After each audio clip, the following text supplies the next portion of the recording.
أعزائي المشاهدين، مرحبا بكم مرة أخرى في حلقة جديدة من برنامج سلامتك يا صائم. الموضوع اليوم مهم جدا، وهو يصيب كثير منا في رمضان المبارك. موضوع حلقتنا اليوم هو الشخير في رمضان.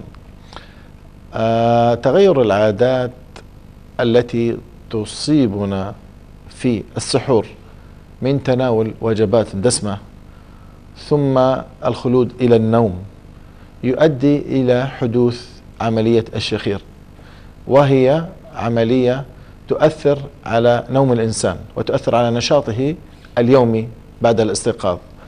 دكتور عميد بن خالد عبد الحميد سوف يتكلم معنا اليوم عن أسباب الشخير وعن مشاكل الشخير، وسوف يركز على نقطة مهمة جدا، ألا وهي كيف نبتعد عن العادات التي تؤدي إلى الشخير. مرحبا بكم يا دكتور. مرحبا بك دكتور زياد.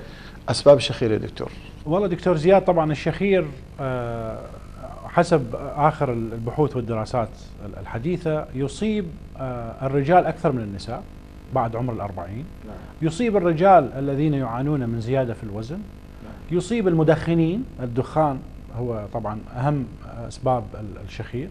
وأيضا من الأسباب اللي تربط هذا المرض بهذا الشهر الفضيل هو العادات الغذائية الغير صحيحة خلال فترة السحور مثل ما تفضل جنابك.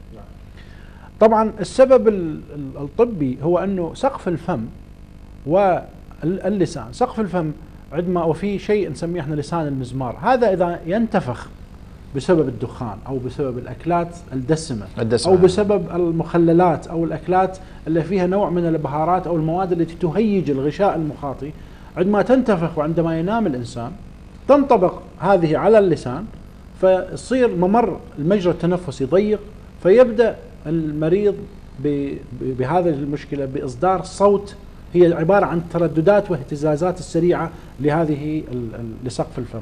والنوم الخاطئ دكتور على الظهر. نعم، الرسول صلى الله عليه وسلم كان ينام على شقه الأيمن.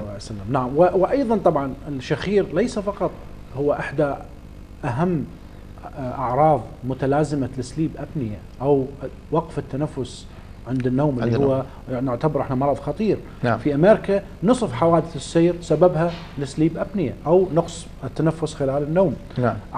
أمراض كبيرة ومنها الكآبة، لأنه أنت المريض يصحى وكأنه لم ينم، لأنه يتوقف الأكسجين في الدماغ فيصحى بشكل غير، لا ينام بشكل عميق. نعم. طبعا اللي يهمنا في هذا الشهر الفضيل أنه يجب أن أول شيء مثل ما تحدثنا في الحلقة السابقة أنه ننتهز هذه الفرصة الذهبية ونقلع عن التدخين، لأن الدخان سبب رئيسي من تهيج الغشاء المخاطي.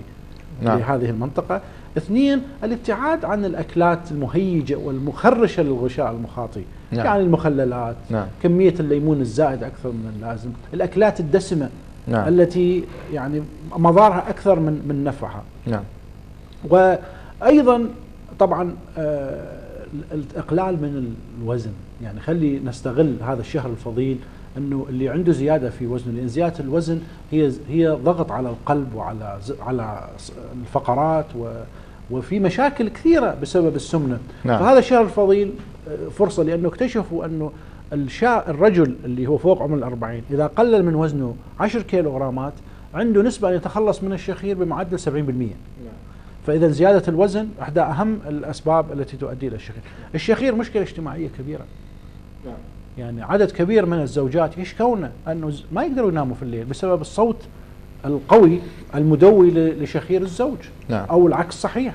وهناك عدد كبير من حالات الطلاق كان سببها الشخير. نعم. وعدم يعني الزوج أو الزوجة عدم قناعتهم بأن يذهبوا للعلاج، والعلاج متوفر لهذه الظاهرة.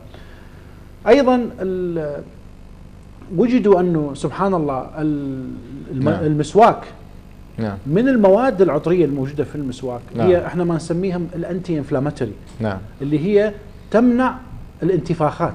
نعم. فلذلك نجد أنه الذي يعني يسوك باستمرار لا يسوك الأسنان فقط، وإنما يسوك الفم بشكل عام، اللثة واللسان وسقف الفم.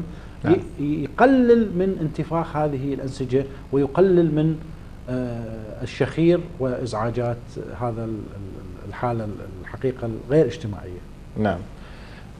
نشكر الدكتور عميد خالد عبد الحميد على ملاحظاته المهمة جدا التي تؤدي بنا إلى الانتباه في تطوير علاقتنا الأسرية الداخلية، وبالتالي تنعكس إيجابيا على علاقاتنا الخارجية، سواء كانت في العمل أو كانت في الشارع أو في أي مكان آخر، لأن النوم مهم جدا. فإذا كان الإنسان بسبب شخير لا ينام ولا يرتاح، هذا يؤثر عليه أثرا سلبيا.